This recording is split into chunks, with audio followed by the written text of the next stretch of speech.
I honestly, because I mean, you know, I've actually had sessions with Nas. I had one session, I should say, because he was looking for up-tempo breakbeat stuff. And, you know, this was 5 years ago, maybe, or 4 years ago. And I played him with Large Professor. And, you know, I got in a session and played him some stuff, and he was feeling it, and he picked something, and he played me some stuff he was working on, and it was freaking unbelievable. And it wasn't just typical boom bap, like, we're going to take Illmatic and try to redo it. Like, it was like some groundbreaking shit. Like, the music was really different, and it was moving, and it was great. And that never came out either, to my knowledge. To observe it, not absorb it, so I don't absorb it. Melody, married to harmony, one in the set.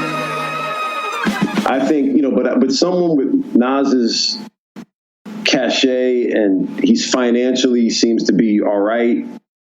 I think these are just his artistic decisions. I haven't seen anybody say, you know what, maybe he likes that shit. You know, because his dad was Olu Dara, jazz trumpet. He has jazz pedigree in his stuff, and it's like me doing funk, right? People are like, yo, he was in a fur coat, pimp talk, rapping, Captain Backslap, and now he's playing drums with a rock band or with a funk band, or, you know, behind a sweet soul singer playing ballads, and he's got mallets in his hand playing on the toms. Like, people could say that shit about me, and they don't realize that's just what I want to do. It's not like I'm doing this because I'm trying to appeal to something or because the rent is due, or I think he wanted to do it.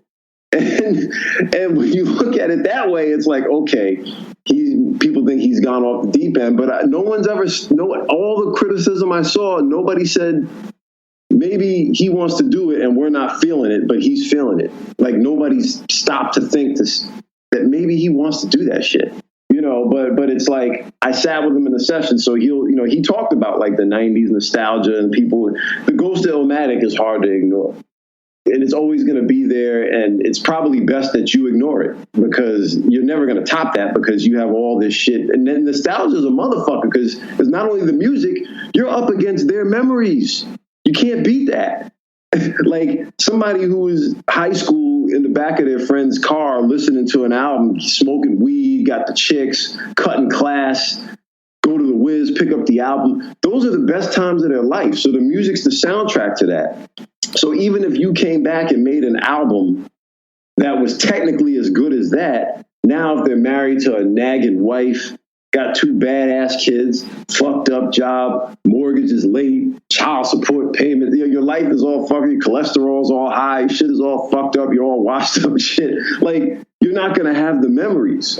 So it's kind of like, I think nostalgia is like the listener's nostalgia.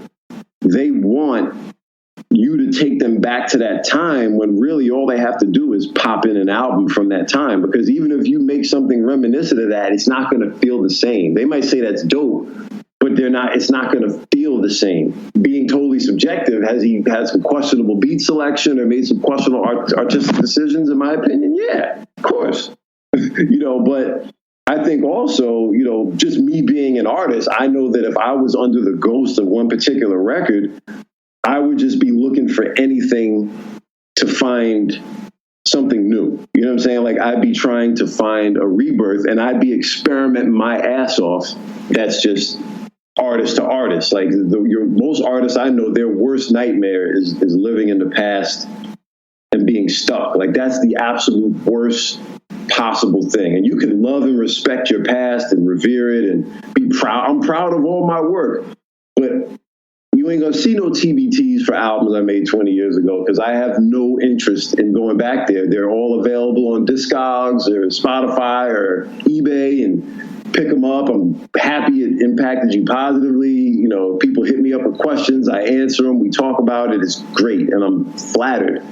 But I ain't going to go back out there and do no fucking tours. I'm not going to be haunted by the ghost of anything I've already done. I'm constantly thinking forward. And that's what most artists do. And I think he's just doing that. And he's having a hard time being on the same page as what his core fans are looking for.